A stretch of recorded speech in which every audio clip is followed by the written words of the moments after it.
How to learn faster without learning to speed read.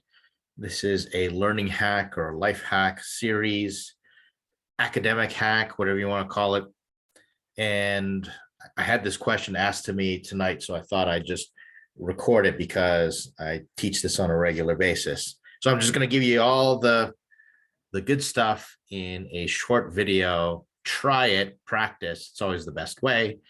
But I've never been successful in actually taking speed reading courses and learning mechanics of speed reading where they, ask you to do stuff with your eye and, it just gets complicated. So I said, all right, so what are some hacks that we can employ just to quickly learn faster without having to learn speed reading?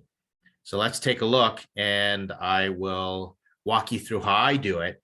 And one of my claims to fame is I'm able to process and synthesize information a lot faster.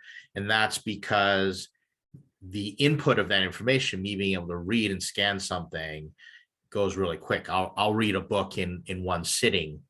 And to me, that's just highly advantageous. But there are some trade-offs, some compromises, some things you have to learn and unlearn in terms of what we think reading and learning actually is when you're reading something.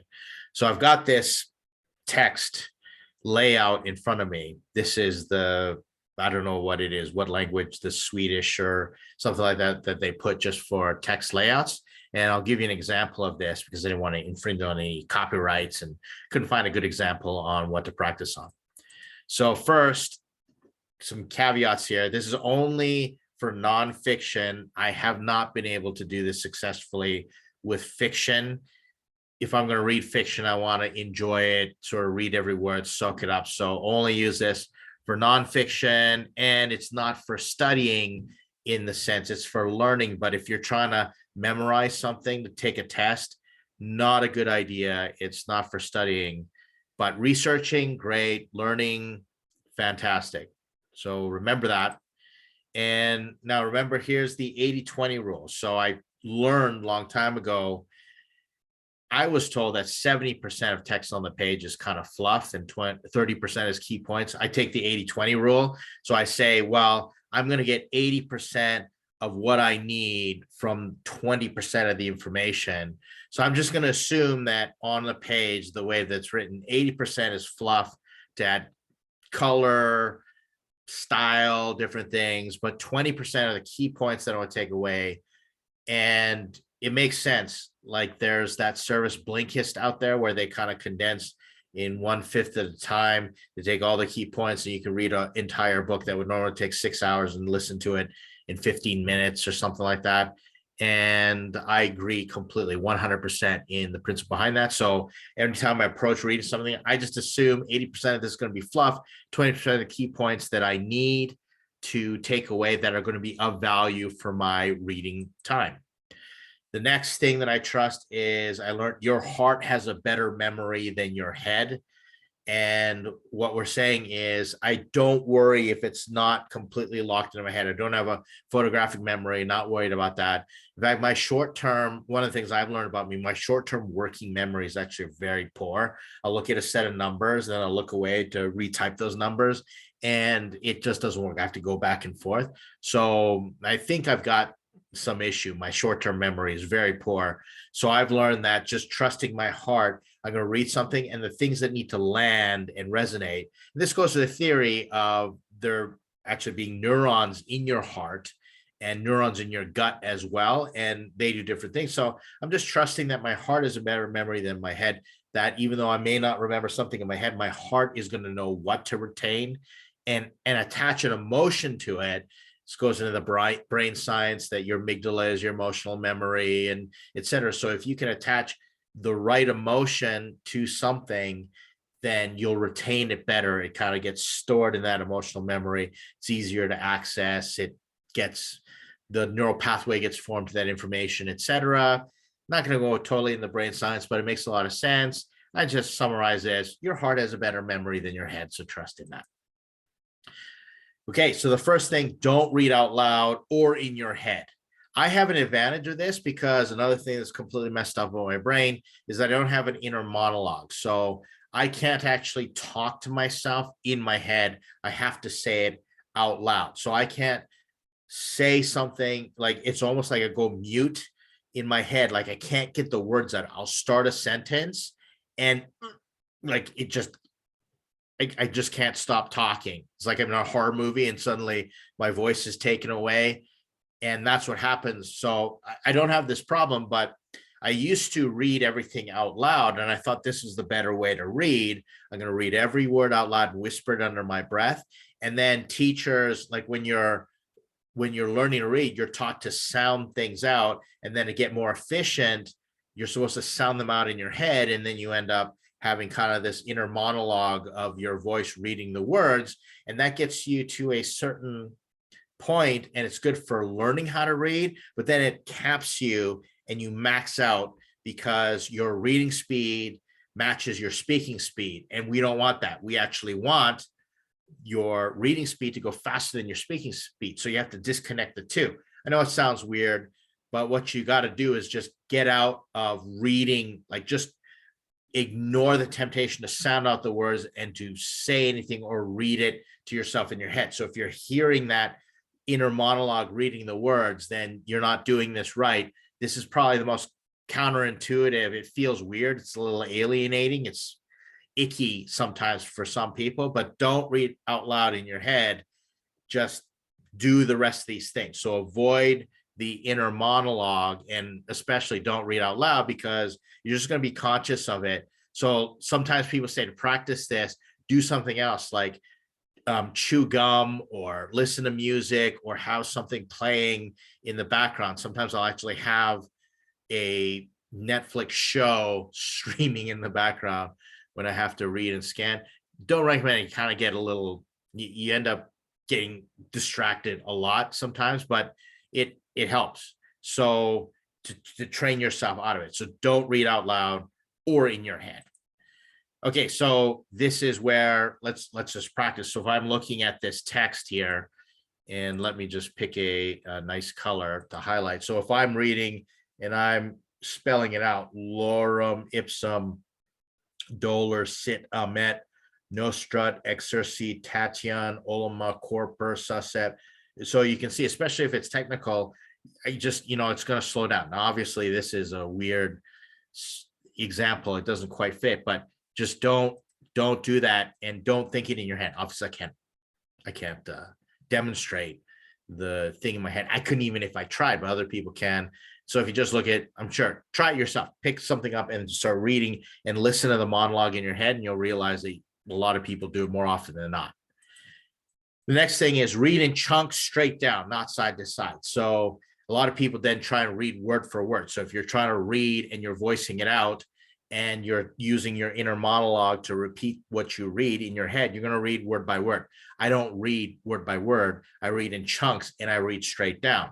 So this is where you kind of use your peripheral vision. It's almost like I ignore the first word and the last word on the sentence, and I just try and read straight down. It's a little weird, but you get used to it. Read in chunks. Your brain can actually pick that up, and you're depending on your brain to be able to quickly process all the information that you see in terms of words. This is where developing a robust vocabulary is very helpful, so that you don't get caught up with a word that you don't know. That takes time. I don't know how to accelerate or hack that, but it helps if you're reading in chunks. So instead of, let's demonstrate here. So instead of me reading across like this, one word, and then going all the way, and then moving my eyes back and then going back and forth as I guess your eyes go there. I don't do that. So what I do is I just read straight down. So I read from here to here and I read straight down like that. And I just look at the sentence and I force my eyes. If my eyes are going left and right a lot, like right to the end, and I can see the first word or the last word, I fundamentally know I'm doing it wrong.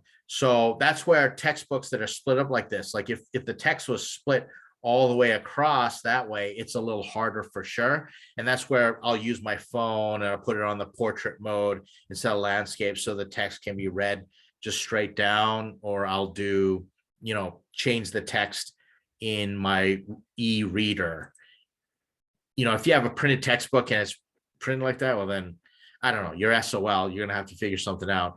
But I'll adjust my reading orientation and how it looks, the configuration, so I can do this, right? And so again, I'm reading just straight down this way, and I'm catching this, and I'm just going straight down. That's all I'm doing. My eyes aren't going back and forth, and I try and keep my eyes straight and read down and force my eyes to focus. That way, again, you're trusting that your heart has a better memory than your head, and you don't have to worry if you're missing words. Okay, it's a little weird, but works for me, and I think it'll work for you. So read highlights and bullets as they appear.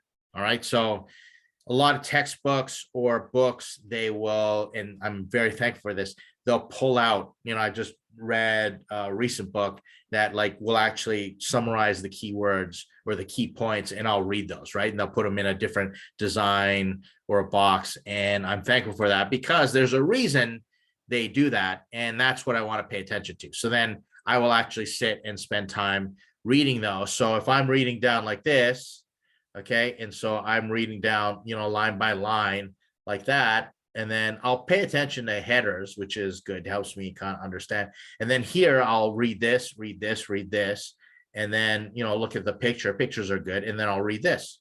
And so read the key points as they come, pay attention to them, because I find that those are like anchors, helps me focus what I just read, etc. And, sometimes I'll hit a point and I'm like, oh, I didn't catch that. I wonder what's going on there. And it'll force me to sort of reread or, get back to just the main text and look at the main text in a different light, because I'm looking for something else. Stop to write down key points by hand. Do not reread. You see me write a lot of stuff, and what I'll do, so I've got, my iPad, and then I've got an Apple Pen. Is that what they call it? Apple Pencil. And then I'll stop and I will then hand write. So a lot of people will read and they'll have a separate notepad on the side. And quite frankly, this is the thing, I never look at my notes ever again, ever.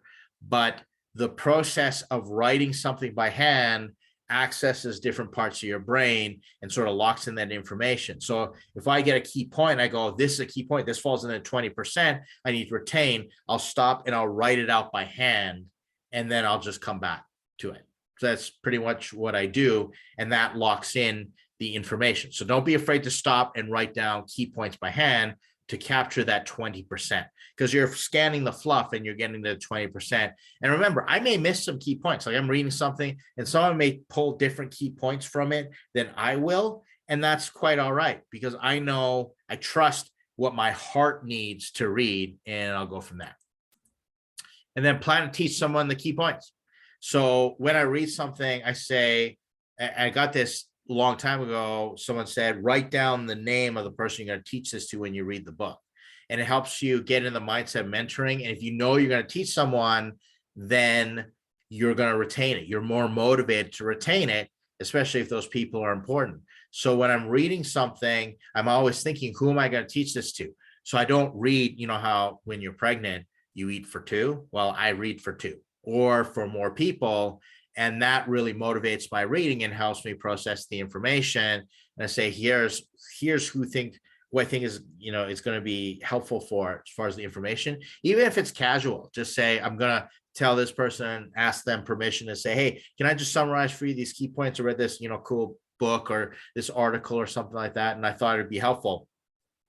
But even more so, if it is indeed helpful, applies to their career, or you're a mentoring type relationship, you're trading information, reading for a book club, etc. Totally cool, very motivating. So plan to teach someone the key points. That's it. That's how I like to read. And so let me go back here and let me summarize all this right here. Oops. Okay, I'm showing you PowerPoint for another presentation.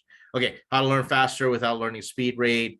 Only nonfiction, not for studying. Okay, so 80-20 rule, just trust. You're going to read 80% fluff, 20% key points. Your heart, trust your heart, better memory than your head. Don't get caught up. It's kind of like when you're listening to someone talk, I see people trying to like transcribe everything. It just never works. In fact, I end up losing it. What I do is I'll listen and I'll just take it all in. And then if I get a key point that I know I got to remember somewhere, I'll just, write it down, or I'll write down the notes after, and I'll do a summary after. But I trust, because I want to, take in and trust that my heart is codifying, cataloging, and marking, highlighting, the things I need to learn. Don't read out loud in your head, inner monologue, get rid of that, figure out how to eliminate that, and then read in chunks straight down. So just go straight down, don't go left, right, left, right, left, right, and then keep going down, just straight down. And then read highlights, bullets as they appear, all the stuff that whoever has written the book or designed the book has done on your behalf. Well, take the help. Okay. Very helpful. Thank you. Say thank you. Have gratitude towards whoever put the book together, and move on from there, and stop to write down key points by hand. Do not reread, and just get a little summary, locks it into your brain, and get ready to plan, teach someone else the key points. There you have it. How to hack your brain or whatever, your learning speed, and instead of spending all the time speed reading. Hope it's been super helpful for you, and I'll keep coming up with stuff as it happens. Thanks for everybody asking these questions, and people who say, hey, can we learn about this, or are you going to teach this at a specific time? It helps me organize the different videos that I put out. So hope you like it. Look forward to hearing from you, and I'll see you in the next video.